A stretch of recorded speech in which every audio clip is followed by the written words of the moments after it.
The stellar hall buzzed with life. A colossal dome of polished obsidian suspended in the void of space. Delegates from dozens of species filled the chamber, their voices overlapping in an alien cacophony. At the head of the assembly, Mordeth Prime loomed. The towering, reptilian chair of the Galactic Council exuded authority, his Talon hand gripping the crystalline gavel. His voice, a low growl that reverberated through the chamber, silenced the crowd. "The matter before us concerns a Vorix horde," Mordeth declared, his predatory gaze sweeping across the delegates. "Their march across the outer systems threatens the stability of this galaxy. Resistance is not a choice. It is a necessity." A wave of murmurs rippled through the assembly. The Vorix, a ruthless collective of insectoid marauders, had left countless civilizations in ruin. Now, their warpath aimed directly at the core systems. As Mordeth spoke, holographic images of scorched planets and shattered fleets flickered above the central dais, eliciting gasps and uneasy whispers. Mordeth allowed the silence to settle before his lips curled into a sneer. "And yet, there are those among us who have never faced the fires of war. Those who, perhaps, lack the fortitude to stand against such a foe." The room stilled. Every gaze shifted toward the solitary figure seated near the edge of the assembly. Commander Jason Draven, humanity's representative, sat unflinching under the scrutiny. Tall and broad-shouldered, with graying hair that hinted at decades of service, he wore the insignia of the Terran Defense Command on his chest. His piercing blue eyes met Mordeth's glare without hesitation. "What say you, human?" Mordeth's voice dripped with disdain. "Will your people, fragile as they are, retreat to their corner of the galaxy and leave the real work to those who can endure it?" The assembly erupted in laughter, a cacophony of alien sounds, clicks, roars, hisses, blending into a single, mocking chorus. Delegates from the warlike Drowcon to the venomous Silthra joined in, their amusement palpable. Even the more neutral species exchanged knowing looks. Humanity's reputation as peacekeepers, unwilling to commit to violent conflict, was a well-worn jest among the council. Jason stood slowly, the laughter fading as the delegates sensed his calm intensity. "Chairman Mordeth," he began, his voice steady and clear, "your understanding of humanity is limited." Mordeth's brow ridges furrowed. "Enlighten us, then." Jason's gaze swept the room, taking in the smirking faces and dismissive glances. "You mock us because we have avoided war. You assume our reluctance is born of fear. But consider this. While your histories are littered with endless conflict, humanity has survived not through chaos, but through mastery. Mastery of innovation, of strategy, and yes, of restraint. Do not mistake patience for weakness." The room grew quiet, the weight of his words hanging in the air.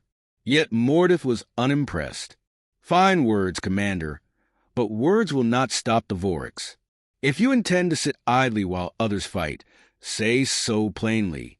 Jason's lips twitched into a faint smile, devoid of humor. "We will fight. When humanity commits to war, we do so with purpose. You will see." Mordeth snorted. "Bravado. Nothing more."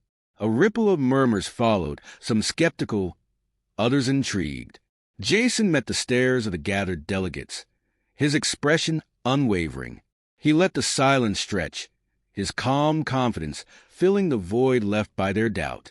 "Then prove it," Mordeth finally growled. "The Vorix approach the system of Aegis Prime. Their forces are vast, their resolve unshakable. If humanity claims to be more than frail diplomats, meet them there. Show us your purpose."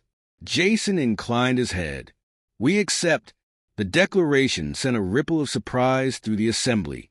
Even Mordeth seemed taken aback, though he quickly masked it with a derisive laugh. "So be it. We will watch as your fragility shatters against the Vorix." Jason turned on his heel and strode toward the exit without a backward glance. As he passed, a wiry delegate from the Silthra clicked its mandibles in mock applause. "Do not expect mercy, human. The Vorix do not know the meaning of restraint." Jason paused, his voice carrying over the hum of the hall. Neither will we. The door sealed behind him, cutting off the murmurs and laughter. Outside the stellar hall, Jason exhaled slowly. A younger officer waited for him, a lieutenant with an eager, nervous energy. "Sir?" the lieutenant asked, his voice tinged with uncertainty. "Do you really think we can hold against the Vorax?" Jason's gaze hardened. "We won't hold, Lieutenant. We'll break them." The officer swallowed, nodding stiffly as they walked toward their shuttle. Inside the stellar hall, the council resumed its deliberations, their focus already shifting. Yet an undercurrent of tension lingered, a seed of unease planted by the humans' quiet resolve. In the vast silence of space, Earth's forces began to mobilize. The galaxy had mocked humanity's restraint. But soon, they would see a different side of the fragile ones. And the Vorax would learn what it meant to awaken the predator within. The Terran Defense Command's headquarters, Fort Solace, stood as a fortress of steel and glass beneath the swirling crimson skies of Mars. Inside its labyrinthine halls, Commander Jason Draven walked with measured purpose, his polished boots striking the metal floors in a cadence that matched the urgency of the moment. Around him, officers barked orders, engineers fine-tuned weapon systems, and holographic maps flickered with data streams tracking the Vorax hordes advanced toward Aegis Prime. Jason stepped into the command briefing room, its curved walls lined with monitors displaying star charts and fleet formations. A cluster of high-ranking officers waited, their expressions tense but eagerly. At the center of the group stood Colonel Marcus Graves, a battle-hardened tactician with a sharp jawline and a voice that carried like a cannon. His grizzled hair and scarred face told stories of a life spent in combat. "Draven," Graves said without preamble, "the reports are grim. The Vorax outnumber us 3-1. Their fleet is a hammer, and Aegis Prime is the anvil." Jason nodded, taking a seat at the head of the table. "What's the status of the Phoenix-class battleships?" "Operational," Graves replied, pulling up a holographic display of Earth's most advanced warships. "Their rail cannons and plasma arrays will give us firepower, but it won't mean much if we don't outmaneuver the Vorax swarm." The room's dim lighting reflected on the face of Lieutenant Adrian Jones, a younger officer with a fiery demeanor. He leaned forward, his fingers drumming impatiently on the table. "With respect, sir, we don't need to outmaneuver them. We need to hit them where it hurts. If we don't go straight for their command vessels, we'll be swarmed before we even make planetfall." Graves raised an eyebrow. "And how do you propose we get close enough to do that, Lieutenant?" "The Vorax ships are bristling with anti-capital weaponry."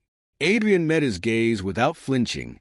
"We use the Aegis debris field for cover, slip our strike teams, and while the main fleet engages their vanguard, we can cripple their leadership before they know what hit them."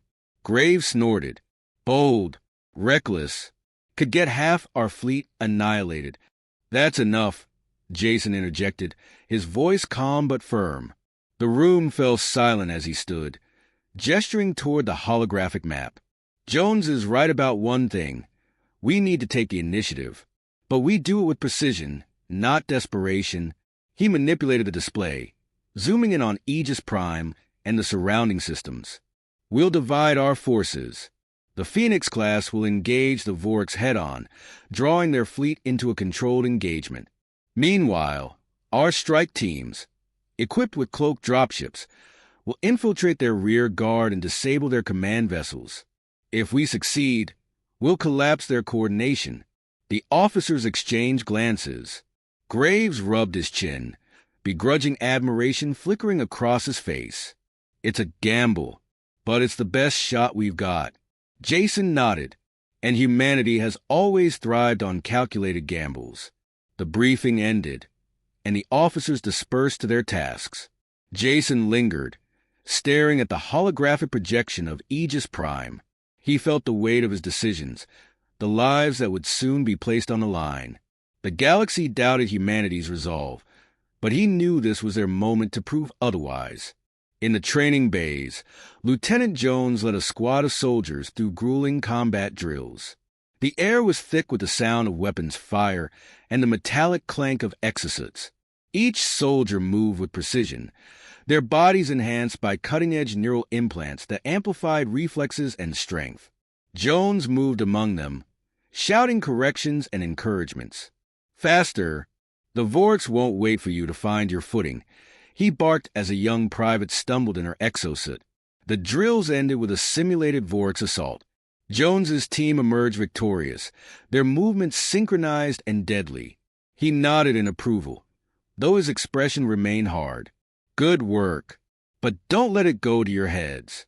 Out there, one mistake gets you killed." "Dismissed." As the soldiers filed out, Jason approached, his hands clasped behind his back. "You're pushing them hard." "They need it," Jones replied, his voice edged with determination. "This isn't just another skirmish.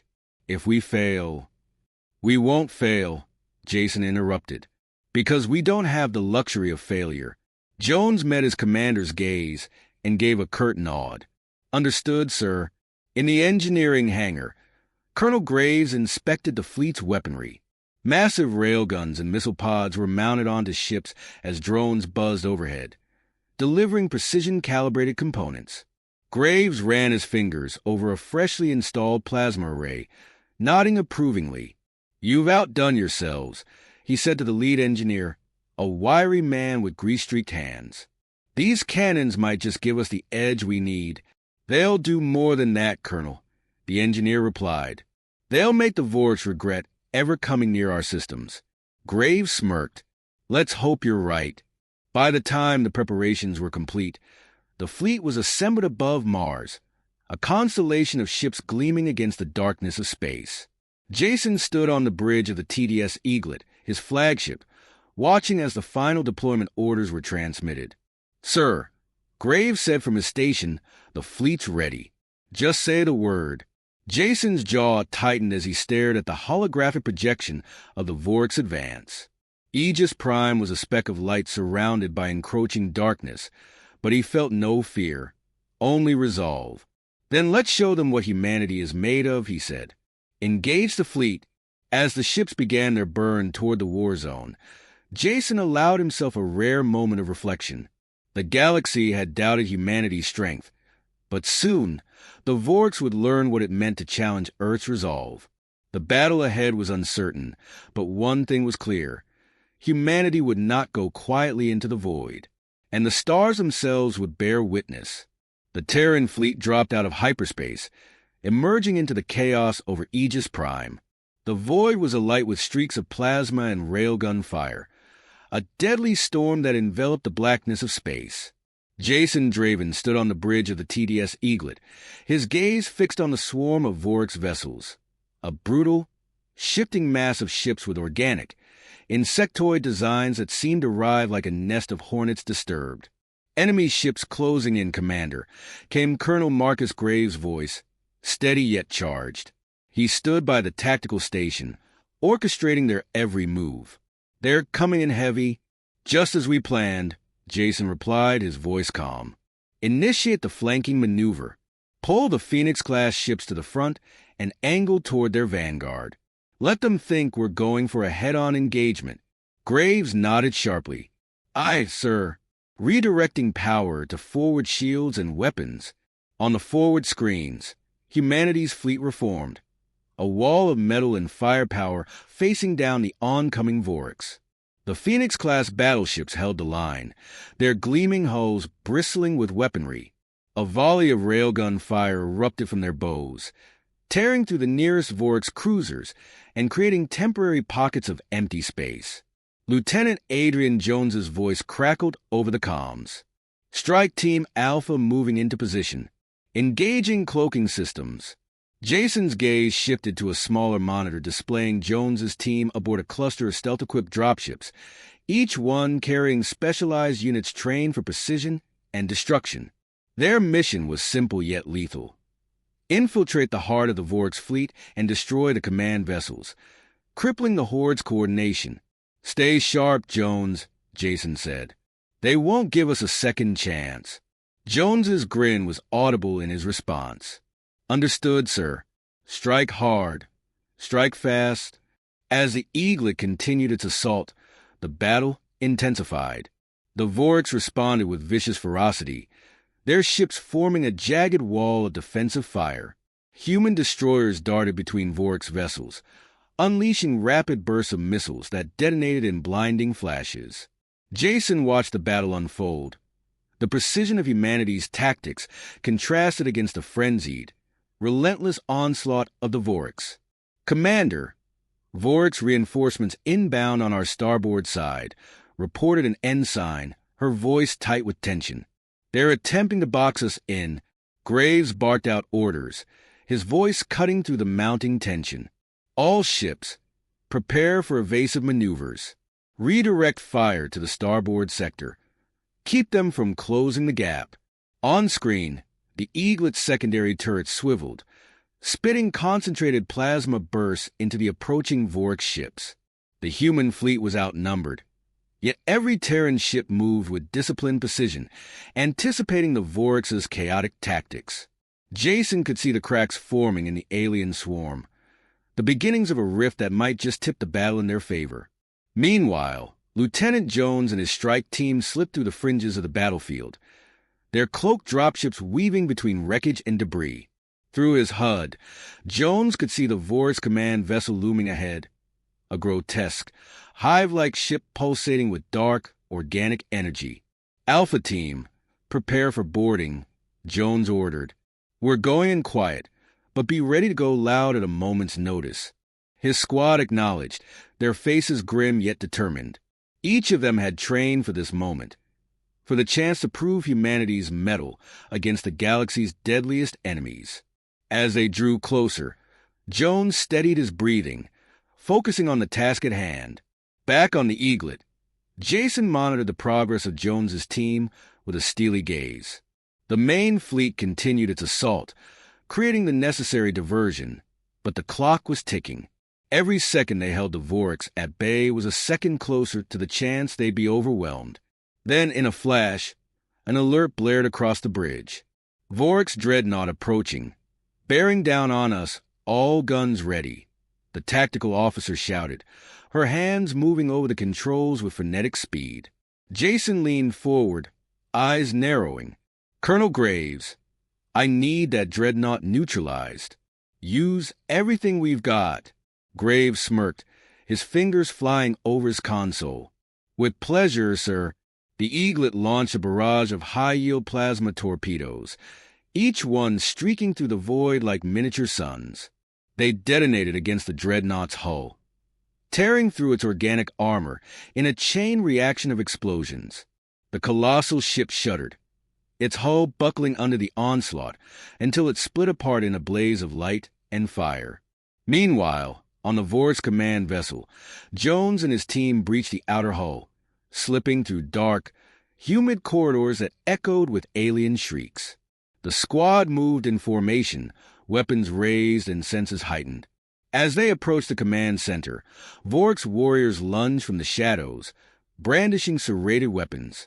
Jones's team responded with ruthless efficiency, their rifles lighting up the darkness with rapid, silent pulses of energy. Jones reached the core chamber where the Voryks command unit, a massive armored figure, stood surrounded by a network of bioorganic controls. The Voryks warlord turned, a hiss of rage escaping from its mandibles. Jones's voice came over the comm, steady as stone. "Commander, we're in position. Taking out the warlord now." "Do it," Jason replied, his voice a mix of anticipation and steel. In one fluid motion, Jones fired, the shot piercing the warlord's chest. As the Voryks leader fell, a tremor rippled through the Voryks fleet, their once-coordinated assault fracturing as ships lost synchronization and began to scatter. On the Eaglet's bridge, the alien swarm faltered. Jason clenched his fist. "All units, push forward. They're breaking."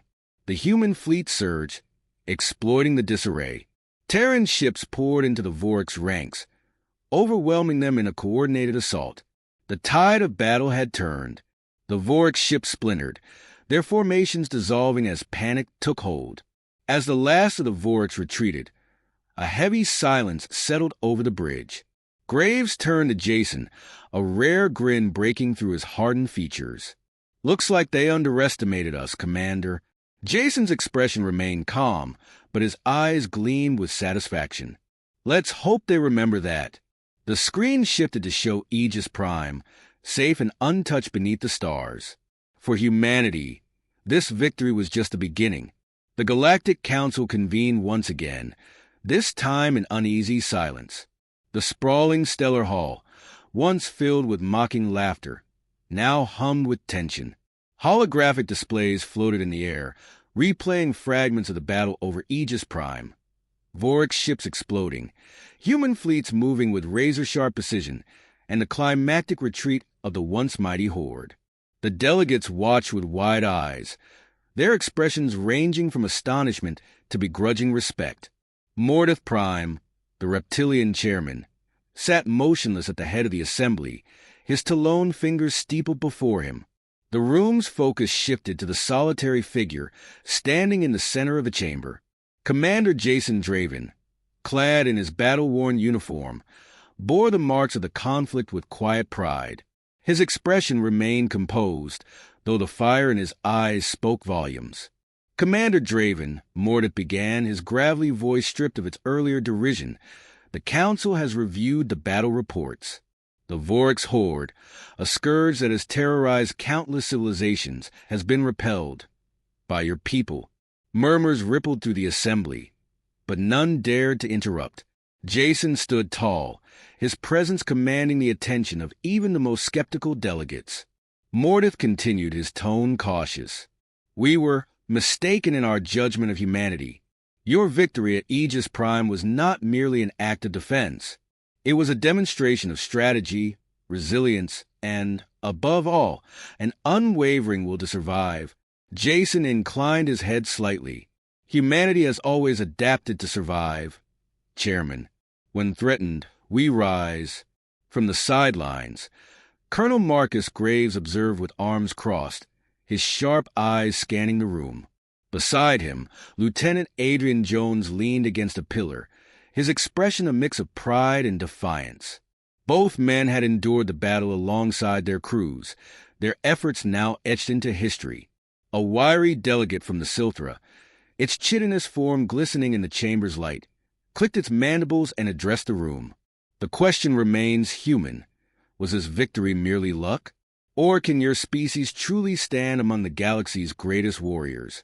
Jones snorted quietly, muttering to Graves, "Still doubting us." "Typical." Graves smirked. "Let Draven handle it." Jason stepped forward, his voice calm but edged with steel. "Luck had no part in our victory. It was earned through preparation, sacrifice, and resolve. Humanity does not seek war, but when it comes to us, we meet it head-on." Mordeth's eyes narrowed, though there was no malice in his expression, only curiosity. "And what of the Voriks? They remain a threat.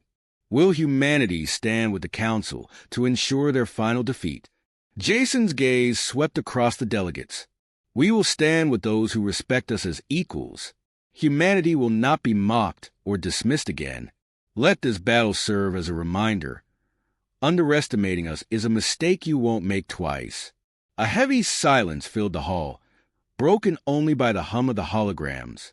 One by one, the delegates began to nod, their previous skepticism replaced with reluctant acceptance. Even Mordeth seemed to concede, his scaled head dipping slightly. "Very well. Commander Draven," Mordeth said, his voice carrying a note of finality. "The Galactic Council formally acknowledges humanity's strength. Your people have earned a place among the defenders of this galaxy." After the session, Jason stepped out onto a balcony overlooking the sprawling expanse of the Council station. The stars shimmered against the backdrop of infinite black, a reminder of the vastness humanity now faced. Graves and Jones joined him, their presence a quiet reassurance. "Well," Jones said, breaking the silence, "that was a turn I didn't see coming. Guess we're not the fragile ones anymore." Jason allowed a faint smile. "No, we're not. But respect isn't something you earn once. It's something you prove again and again. Graves nodded, his grizzled face reflecting the weight of his years. And we've set the bar high. The galaxy will expect us to deliver. We will, Jason said firmly. He turned to face his officers, his expression eaglet. Humanity has shown what it's capable of. Now, we have a responsibility, not just to defend ourselves, but to ensure that no one underestimates us or what we stand for. Jones smirked. Sounds like a tall order, but I'm in. Graves chuckled. Didn't think you had a choice, Lieutenant. The three men shared a rare moment of camaraderie, their bond forged in the crucible of war. As they gazed out at the stars, the enormity of their task loomed before them. The Vorts would return, and other threats would undoubtedly rise. But humanity, united and unyielding, was ready. In the quiet corners of the stellar hall, whispers began to spread. Delegates spoke not of humanity's weaknesses, but of their audacity, their brilliance in battle, and their willingness to face impossible odds. The fragile ones had become something more, a force to be reckoned with in the galaxy's uncertain future. And for the first time in centuries, the stars seemed just a little brighter.